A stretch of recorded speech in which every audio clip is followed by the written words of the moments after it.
Good morning, everybody. Pastor Matt here. Hope you're doing well on this Sunday morning. I know it's a little bit weird. I'm coming to you live right now before service, but I wanted to share something briefly with you before we gather together. And so, even if you're not watching this live, maybe while you're waiting for this morning's service to premiere, you'll watch this as you're waiting. As many of you probably have guessed, all of our services lately have been recorded previously before Sunday. They are not done live. There's a number of reasons for this. One of the reasons is we like to have more voices than just myself and my wife's on Sunday morning. And so for us to have readings and other different kinds of parts of the service, we have to have them recorded beforehand. And so we put together the service in the days before Sunday morning. Well, today's service was done on Thursday. And whenever I got in front of the camera on Thursday, as I moved into the prayer time, I'm going to be mentioning today a name that is no longer with us. I'll be praying for Fred today in today's service, and we lost Fred. Fred went to be with the Lord early Saturday morning, and Fred was an amazing man. And if you knew him, he would give you the shirt off his back. He was generous. He was kind. He was one of our greatest greeters, one of our most wonderful servants and things. And we are going to truly miss him. And to be honest, honest and selfish in the moment, it's gonna hurt, I think, for a little while. But last week we started this theme of joy. This third week of Advent is steeped in joy, and one of the things that we wrestle with, the tension is that joy does not come in circumstance. Joy comes by allowing God to define our world, to define our lives.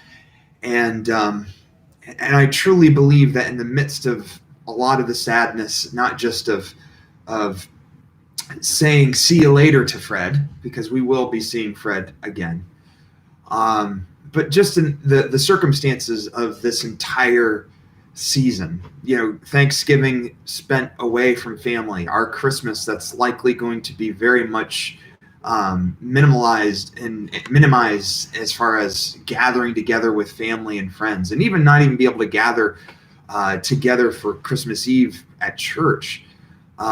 We could easily fall into the trap of saying that we don't have any joy because of the circumstances.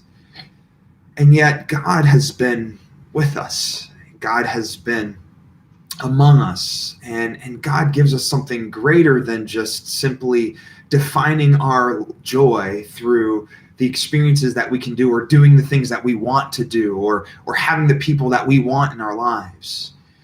And so before we gather here in about 25 minutes for the last week of Advent, as we discover what true love is, love that comes down from God, may we lean upon him in these days.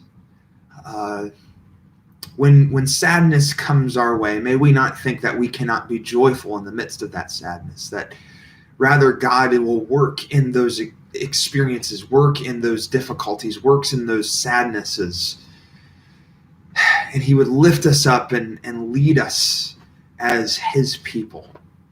And I pray that today, as we pray, as we gather, that you would be lifting up Donna in this time. Lift up Fred's family. Reach out, be upon each and every one of them. And may we be a church family that doesn't allow these circumstances to define our love and our joy for each other, but rather that he would lift us to serve and to give in the same ways that Fred did for us for so much. And so today, be joyful. love deeply as God has loved us. And may we worship together, even in the ways that we don't necessarily prefer, with a joyful heart and a loving heart today. So again, join us here in about 25 minutes. And again, if you think it's odd that I mentioned Fred and you received the message, that's why. It was recorded on Thursday. And but in this time, may we be joyful and loving. May we have Christ in our hearts, and may he lead us today in everything. Hey, we'll see you here in about 25 minutes for service. God bless you all, and we love you all, and happy Sunday.